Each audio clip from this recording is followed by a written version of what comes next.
Boots has been very fortunate because in his career, for the most part, he hasn't fought fighters that could match him in terms of punching power or physicality. And I don't think when it comes to physicality, I don't think that's going to be an issue with Vergil Ortiz. If he's in close quarters and he's able to do anything with Boots, if he's able to get in that range with Boots, I think he could have a lot of success. I also think that Vergil Ortiz's power jab continues to become it's very underrated. And I also think Vergil Ortiz is a more athletic fighter than people realize. And Eric Salubin found that out tonight in a very, very major way. He doesn't get the reputation for being an athletic fighter because, he's Mexican American and people just see him walk forward in the high guard, right? They see these things from Vergil Ortiz and they automatically say, well, you know what? No, Vergil has a flat-footed, traditional Mexican style, and that's not the case. He can angle off to the side. He does have a versatile punch selection. And if you're not careful, he's a very, very compact puncher, and you could be this close to Vergil Ortiz, and then he'll cut the lights off on you. So I think for Boots' number one concern going into the fight for me is his defense. It's got to be his defense. I don't think he's a terrible defensive fighter. I just think sometimes he becomes a bit lazy in there. But who knows? So many times with fighters, if they know that they're far superior to their opponents, they don't really have their senses all the way up. They're not as tight defensively as they could be. So with Eric Salubin, I feel like that's the case. I feel like with him, not Eric Salubin, I mean with Vergil or with Jaron Ennis, I should say, that's the case. He's going to be fighting a guy who's not afraid to throw punches, who's going to throw from different, angles, who's going to, be very, very responsible himself when he fights you. I think it's going to be a great fight. I really do. I really do.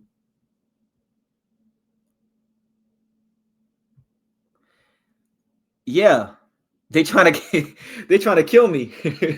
They're trying to kill me, man. I don't know what happened there, but it is what it is.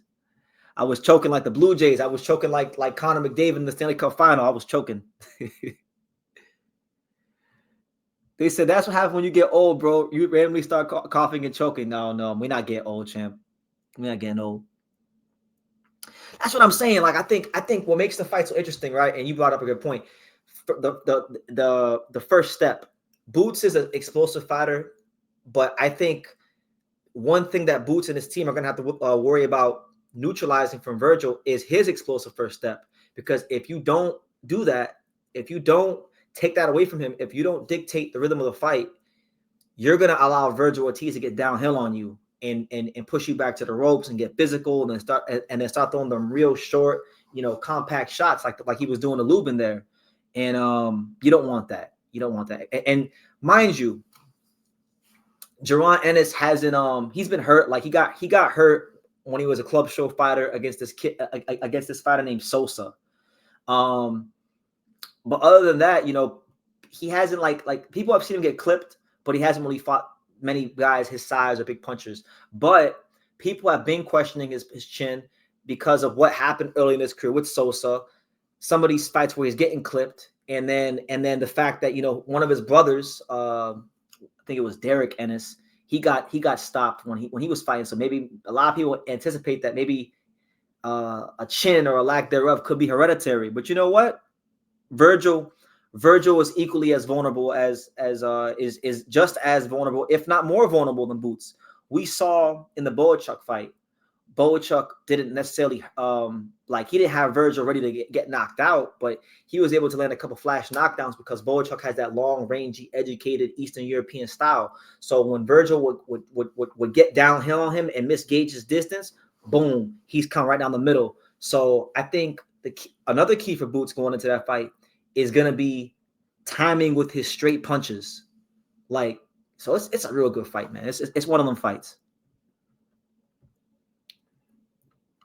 Shout out to you, Rico P. Good to see you, champ. I don't think Vergil will be able to crowd the ring against Boots. I think Vergil can crack Boots, but I think Boots will get Ortiz fits with his footwork and constantly forcing Vergil to have to reset. We shall see, man. I don't think I think Vergil can cut the ring off on Boots because I've seen Vergil cut the ring off plenty of times. If anything, people talk often about fighters that can't cut the ring off. Between these two fighters, I've only seen one fighter have a hard time cutting the ring off, and the name Vergil. What if, guys? What if Vergil flipped the script? What if Vergil started doing his Karen impression? What if Vergil started doing his Karen Chukajan impression on Boots? Then what? Who knows? You never know what could happen. But I think it's going to be a fight that I don't see Boots getting on his toes in boxing for a prolonged period of time. I think Boots, it's in his nature. Like, one thing you got to know about these Philly fighters are like Mexican fighters. Philly fighters are like the Japanese fighters. Like Japanese fighters, Mexican fighters, Philly fighters, they all have the same type of temperament in the boxing ring. They want all the smoke. They want to fight. They're not going into the box. And if you hit them one time, you know, they immediately want to go to war with you. So I think what's going to wind up happening is, I think maybe for like a round and a half, 2 rounds, Boots will try to box, will get on his toes. And inevitably, Vergil will hit him with something, a real subtle shot, just a real subtle thudding shot. And Boots is going to want to fight and bang and prove that he is the superior fighter in the ring, the alpha male. So, yeah, it's going to be crazy. It's going to be one of them fights. I think the Kavaluskas win has aged well for Vergil too. A lot of people thought Mean Machine just beat the Sissoko guy. He knocked him out the ring and got robbed. Yeah, and he's fighting soon. He's fighting a Spanish guy. He's fighting Samuel Molina. That's his next fight. I think Molina's like number 15 in one of the sanctioning bodies. So that being said, yeah, Kavaluskas, good win. Lubin, you know, good win. A lot of people picking Lubin.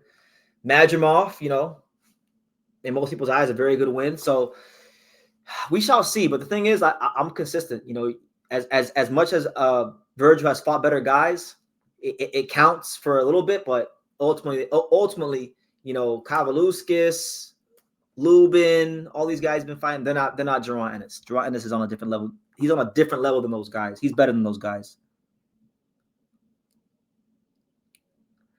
Dude, Boots dropped Karen in both fights and beat him convincingly in both fights. The criticism becomes because he didn't knock him out.